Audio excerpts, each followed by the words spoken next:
I made over $30,000 creating and selling digital products in the last 12 months, and it's by far one of my favorite income streams. If you've been thinking about creating digital products, but you're not quite sure whether you should create an ebook or a course, where to even start, keep watching because I'm going to be sharing with you my criteria that I use to determine whether I should create and sell a digital product or not.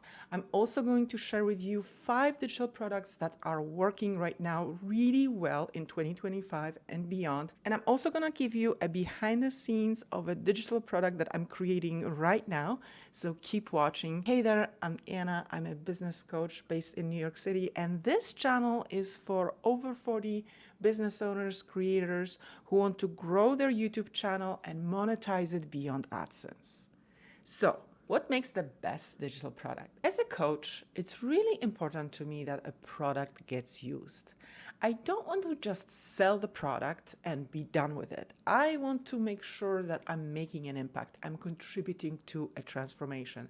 It's important to me that my recipient, somebody who buys the product, whether they pay $7, $17, or $37, it's important that they actually use it and find it useful.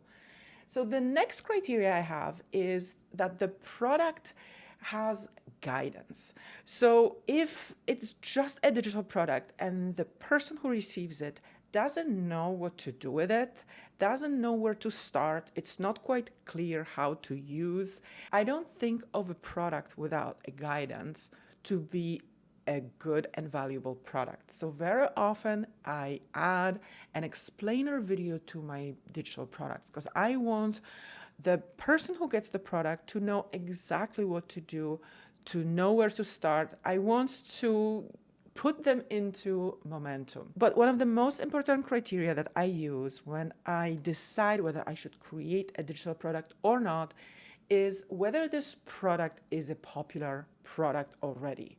So I'm going to check on Etsy. I'm going to check some YouTube videos. I'm going to just look around and see, do these products exist? So let me give you an example. If I was going to create something ChatGPT related, I wouldn't quite create and try to sell a customized ChatGPT. It's just not a popular form just yet. But I would create prompts, a set of prompts that give the exact transformation and package it, right? So a customized ChatGPT or a set of prompts, I would go for the prompts because prompts are just more understood by the public because people are selling prompts. They are just more popular.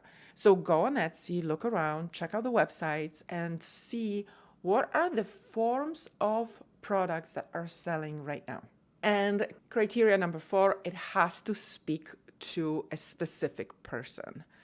So if I look at the product, if I look at the messaging of an ad or on a website, I need to feel that this is exactly for me. So I need to have this urge of like, oh my God, I need it now. And especially for over 40 folks, we have so many changes that are happening in our lives that we are looking for a bunch of products. We're looking for a bunch of solutions because it's all new to us. Different types of workouts, meal prepping, focusing on hormone health, for example. So we need to feel that the product is exactly for us. And number 5, the product needs to be easy. Easy to consume, easy to open. For example, if a person is not into Notion, if they don't use Trello, they don't use Asana, they will not learn it just to open your product. So make it easy, make it universal. If you're targeting a specific demographic that is not familiar with certain software, make it a PDF, easy to open Google Doc or Google Sheet, something that will not get in the way of opening and consuming. So these were the criteria, and now 5 products that are selling really well in 2025. So my favorite product to create and actually even to buy is a workbook with a walkthrough video. I love workbooks because they are interactive. They are much more fun to get and to work with than ebooks. and they're just more user-friendly. So let me actually show you what I'm creating right now. It is my next product that's almost ready. So if you want to have access to it, if you want to see the behind the scenes of how I'm creating it, do subscribe, because I'm going to show you a more detailed behind the scenes, and it's going to be for sale. So the ultimate YouTube niche idea vault for over 40 with 20 done for you niches. And I am also giving you the digital product ideas for every single niche, and also example of video titles. So I am creating a workbook because I want this product to be interactive, and I'm also going to create a walkthrough video. I like hosting my walkthrough videos as YouTube unlisted. Yes, I just go for easy. I'm not using any Vimeo. Sometimes I may use Loom. Loom is also good, but just put it on YouTube and have it as an unlisted video.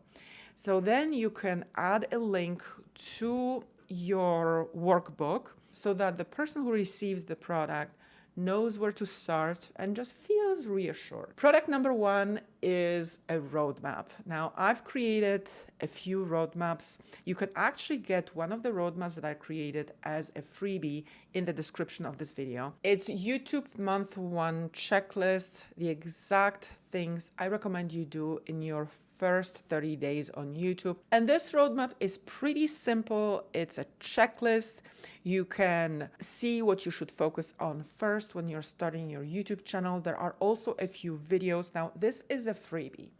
I also created another roadmap that is an Instagram 10K roadmap, and this roadmap has more videos. It's just more robust because it's a paid product. So besides the videos, every single icon is a video. And besides the videos, there are also stages with action items. So it is just more robust just because I made it paid. And the great thing with roadmaps is some of these icons actually can lead to more products. If somebody wants to know more about, let's say, Instagram engagement, and you want to create a product around it, this roadmap can have a link to buy yet another product. Or maybe you want to sell your one-on-one session, you can add a link to your roadmap to book a session with you to go over and to help with implementation. Product number three that I would recommend that you focus on in 2025 are Google Sheets, especially budget sheets, mortgage calculators. So when you go on Etsy, you will see a lot of products around that theme. When you go on Etsy, you will see a lot of budget products. They are very much in demand. You can create those products, I would recommend, in Google Sheets, but you can also create as an Excel spreadsheet. So it is great for niches like finance, productivity, for new entrepreneurs, and they do sell well. Let me just share with you my opinion about Etsy very quickly. I would not recommend to set up an Etsy store if you're not thinking about getting into digital products full time. Maintaining an Etsy store is a full-time job, in my opinion. Etsy loves when creators add multiple products per week. The more products, the better. And not only that, it also loves when creators spend money on Etsy ads. If you think you're going to get visibility because Etsy already has its audience, well, you will if you pay for it. So I would recommend you set up your Stan store. The link to the Stan store is down below. There is a 14-day trial, and that is just simpler. There are no setup fees. There is just a monthly fee that you can have. But if you sell enough products, you will cover it. Product number 4 that I would recommend that you create is Notion templates. Notion just makes everything more expensive. There are life planner Notion templates. There are ADHD planner Notion templates. There is a lot that people sell and buy. There are Notion fanatics. There are even people who devoted entire YouTube channels to Notion. So if you want to dive deep into Notion, it looks very professional, and it's very appreciated by a lot of Notion fanatics. And I think it's just gonna get more and more robust. And number 5 is audio course. So maybe you haven't seen that many audio courses, but I think it's a very attractive type of a product. So a lot of us want to multitask, but when we have a video course or when we have to follow a workbook, that's the only thing that we can do. But let's say busy parents, or maybe somebody's driving, or somebody has a long commute, they will be able to take your audio course with them and just listen to it while on a go. So this form is very much in demand, and it's quite new, it's intriguing. And if you're thinking about diving into it and exploring, I would recommend you use Hello Audio. It's a very straightforward platform, and you can host your audio courses on Hello Audio. So these were the 5 digital products that I would recommend, and the criteria that I use to determine if a product is worth creating.